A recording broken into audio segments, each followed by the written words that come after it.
In a moment, I'm going to play a video for you by Elder Christofferson of the Church of Jesus Christ of Latter-day Saints as he talks about the importance of fathers. You are going to love this talk. It is a beautiful testimony of how much we need good men to invest in families and marriages, in children raising, in the homes, so that we can have happy and joyous families. Now, my message would be, men, we love you. We need you. We want you in our homes and in our families. Your strength and watch care make all the difference in our lives. Just because us women are strong takes nothing away from our need for you. With you, we can become stronger. Look to Christ, who is the ultimate example of true manhood and true leadership. He was a servant leader, and we need you to step into your servant leadership role as husbands and fathers. Okay, without any further delay, let's listen to this wonderful talk by Elder Christofferson. I speak today of fathers. Fathers are fundamental in the divine plan of happiness, and I want to raise a voice of encouragement for those who are striving to fill well that calling. To praise and encourage fatherhood and fathers is not to shame or discount anyone. I simply focus today on the good that men can do in the highest of masculine roles, husband and father. David Blankenhorn, the author of Fatherless America, has observed, today American society is fundamentally divided and ambivalent about the fatherhood idea. Some people do not even remember it. Others are offended by it. Others, including more than a few family scholars, neglect it or disdain it. Many others are not especially opposed to it, nor are they especially committed to it. Many people wish we could act on it, but believe that our society simply no longer can or will.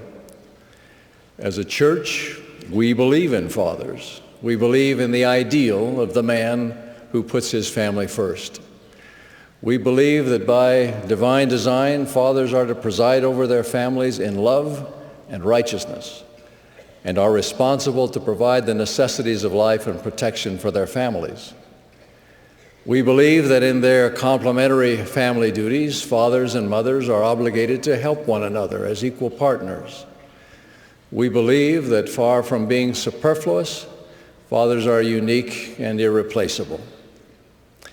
Some see the good in fatherhood in social terms, as something that obligates men to their offspring, impelling them to be good citizens and to think about the needs of others, supplementing maternal investment in children with paternal investment in children. In short, the key for men is to be fathers. The key for children is to have fathers. And the key for society is to create fathers. While these considerations are certainly true and important, we know that fatherhood is much more than a social construct or the product of evolution. The role of father is of divine origin, beginning with a father in heaven, and in this mortal sphere with Father Adam. The perfect divine expression of fatherhood is our Heavenly Father. His character and attributes include abundant goodness and perfect love. His work and glory are the development of happiness and the eternal life of his children. Fathers in this fallen world can claim nothing comparable to the majesty on high, but at their best, they're striving to emulate him, and they indeed labor in his work. They're honored with a remarkable and sobering trust. For men, fatherhood exposes us to our own weaknesses and our need to improve. Fatherhood requires sacrifice, but it is a source of incomparable satisfaction, even joy. Again, the ultimate model is our Heavenly Father, who so loved us, his spirit children, that he gave us his only begotten Son for our salvation and exaltation. Jesus said, "Greater love hath no man than this, that a man lay down his life for his friends." Fathers manifest that love as they lay down their lives day by day, laboring in the service and support of their families. Perhaps the most essential of a father's work is to turn the hearts of his children to their Heavenly Father. If by his example, as well as his words, a father can demonstrate what fidelity to God looks like in day-to-day living, that father will have given his children the key to peace in this life and eternal life in the world to come. A father who reads Scripture to and with his children acquaints them with the voice of the Lord. We find in the Scriptures a repeated emphasis on the parental obligation to teach one's children. And again, inasmuch as parents have children in Zion or in any of her stakes that teach them not to understand the doctrine of repentance, faith in Christ, the Son of the living God, and of baptism and the gift of the Holy Ghost by the laying on of the hands when 8 years old, the sin be upon the heads of the parents. And they shall also teach their children to pray and to walk uprightly before the Lord. In 1833, the Lord reprimanded Joseph Smith, Sidney Rigdon, and Frederick G. Williams, members of the First Presidency, for inadequate attention to the duty of teaching their children. You have not taught your children light and truth according to the commandments, and that wicked one hath power as yet over you, and this is the cause of your affliction. Fathers are to teach God's law and works anew to each generation, as the psalmist declared, "For he established a testimony in Jacob and appointed a law in Israel, which he commanded our fathers that they should make them known unto their children, that the generation to come might know them, even the children which should be born, who should then arise and declare them to their children, that they might set their hope in God and not forget the works of God, but keep his commandments." Certainly, teaching the gospel is a shared duty between fathers and mothers, but the Lord is clear that he expects fathers to lead out in making it a high priority. And let's remember that informal conversations, working and playing together, and listening are important elements of teaching. The Lord expects fathers to help shape their children, and children want and need a model. I myself was blessed with an exemplary father. I recall that when I was a boy of about 12, my father became a candidate for the city council in our rather small community. He did not mount an extensive election campaign. All I remember was that Dad had my brothers and me distribute copies of a flyer door to door, urging people to vote for Paul Christofferson. There were a number of adults that I handed a flyer to who remarked that Paul was a good and honest man, and that they would have no problem voting for him. My young boy heart swelled with pride in my father. It gave me confidence and a desire to follow in his footsteps. He was not perfect, no one is, but he was upright and good and an aspirational example for a son. Discipline and correction are part of teaching. As Paul said, "For whom the Lord loveth, he chasteneth." But in discipline, a father must exercise particular care, lest there be anything, even approaching abuse, which is never justified. When providing correction, a father's motivation must be love, and his guide, the Holy Spirit, reproving betimes with sharpness when moved upon by the Holy Ghost, and then showing forth afterwards an increase of love toward him whom thou hast reproved, lest he esteem thee to be his enemy, that he may know that thy faithfulness is stronger than the cords of death. Discipline in the divine pattern is not so much about punishing as it is about helping a loved one along the path to self-mastery. The Lord has said that all children have claim upon their parents for their maintenance until they are of age. Breadwinning is a consecrated activity.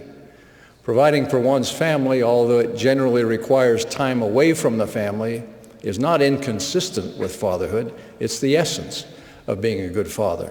Working and family are overlapping domains. This, of course, does not justify a man who neglects his family for his career, or at the other extreme, one who will not exert himself and is content to shift his responsibility to others. In the words of King Benjamin, "You will not suffer your children that they go hungry or naked, Neither will ye suffer that they transgress the laws of God and fight and quarrel one with another. But you'll teach them to walk in the ways of truth and soberness. You'll teach them to love one another and to serve one another. We recognize the agony of men who are unable to find ways and means adequately to sustain their families. There's no shame for those who at a given moment, despite their best efforts, cannot fulfill all the duties and functions of fathers. Disability, death, or other circumstances may necessitate individual adaptation. Extended families should lend support when needed. Loving the mother of his children and showing that love are two of the best things a father can do for his children. It reaffirms and strengthens the marriage that is the foundation of their family life and security. Some men are single fathers, foster fathers, or stepfathers. Many of them strive mightily and do their very best in an often difficult role. We honor those who do all that can be done in love, patience, and self-sacrifice to meet individual and family needs. It should be noted that God himself entrusted his only begotten son to a foster father. Surely some of the credit goes to Joseph for the fact that as Jesus grew, he increased in wisdom and stature and in favor with God and man. Regrettably, due to death, abandonment, or divorce, some children don't have fathers living with them. Some may have fathers who are physically present but emotionally absent, or in other ways inattentive or non-supportive. We call on all fathers to do better and to be better. We call on media and entertainment outlets more often to portray devoted and capable fathers who truly love their wives and intelligently guide their children, instead of the bumblers and buffoons or the guys who cause problems, as fathers are all too frequently depicted. To children whose family situation is troubled, we say, you yourself are no less for that. Challenges are at times an indication of the Lord's trust in you. He can help you directly and through others to deal with what you face. You can become the generation, perhaps the first in your family, where the divine patterns that God has ordained for families truly take shape and bless all the generations after you. To young men, recognizing the role you will have as provider and protector, we say prepare now by being diligent in school and planning for post-secondary training. Education, whether in a university, technical school, apprenticeship, or similar program, is key to developing the skills and capabilities you will need. Take advantage of opportunities to associate with people of all ages, including children, and learn how to establish healthy and rewarding relationships. That typically means talking face-to-face with people and sometimes doing things together, not just perfecting your texting skills. Live your life so that as a man, you will bring purity to your marriage and to your children. To all the rising generation, we say, wherever you rank your own father on the scale of good, better, best, and I predict that ranking will go higher as you grow older and wiser, make up your mind to honor him and your mother by your own life. Remember the yearning hope of a father as expressed by John. I have no greater joy than to hear that my children walk in truth.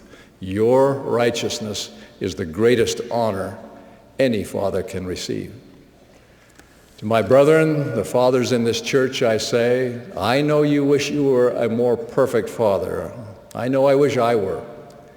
Even so, despite our limitations, let us press on. Let us lay aside the exaggerated notions of individualism and autonomy of today's culture and think first of the happiness and well-being of others. Surely, despite our inadequacies, our Heavenly Father will magnify us and cause our simple efforts to bear fruit. I'm encouraged by a story that appeared in the New Era some years ago. The author recounted the following. When I was young, our little family lived in a one-bedroom apartment on the second floor. I slept on the couch in the living room, My dad, a steel worker, left home very early for work each day. Every morning he would tuck the covers around me and stop for a minute. I would be half dreaming when I could sense my dad standing beside the couch looking at me.